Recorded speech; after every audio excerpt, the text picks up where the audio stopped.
তাহলে right form of ভার্বের প্রথম নিয়ম হিসেবে আমরা পেলাম যে প্রেজেন্ট ইনডিফিনাইট টেন্সে সাবজেক্ট থার্ড পারসন সিঙ্গুলার হলে ভার্বের সাথে এস বাই এস যোগ হয়। যেমন হি ড্যাশ টু স্কুল, এখানে একটা ভার্ব আছে গো, গো থেকে কি হয়ে গেল গোজ। কেন হলো? কারণ হিটা কি থার্ড পারসন সিঙ্গুলার নাম্বার, এই কারণে এখানে গোজ হলো। আর প্রেজেন্ট ইনডিফিনাইট টেন্সটা আমরা সচরাচর চিনতে পারি কিভাবে?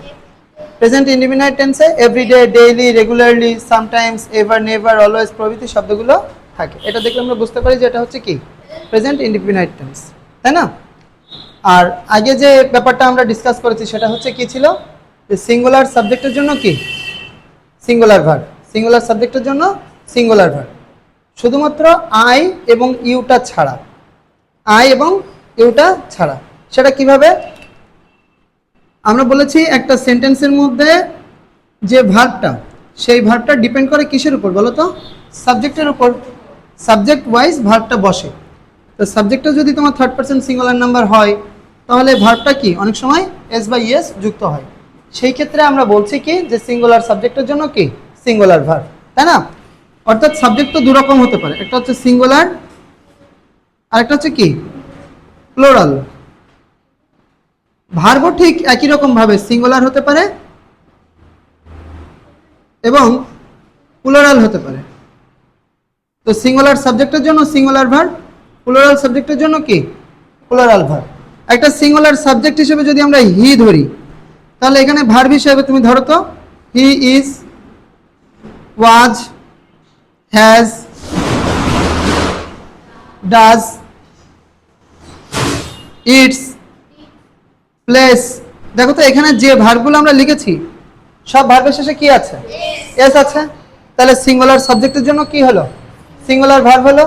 কিন্তু শুধু এইটা মাত্র কোন টেন্সের ক্ষেত্রে বলো তো? প্রেজেন্ট ইনডিফিনাইট টেন্সের ক্ষেত্রে।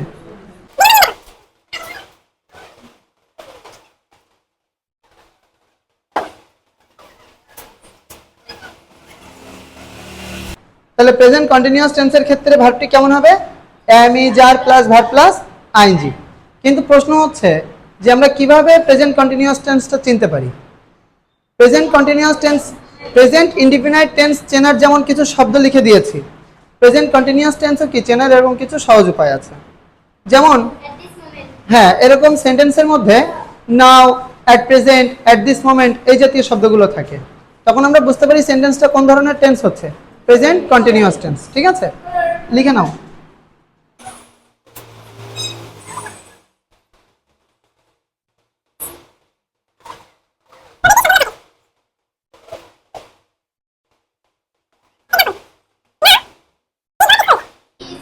হি ইজ গোয়িং, ওখানে তোমাকে প্রয়োজনে একটা অক্সিলারি ভার্ব নিতে হবে ইজ। আচ্ছা, আমরা ইজ কেন নিচ্ছি বলো তো?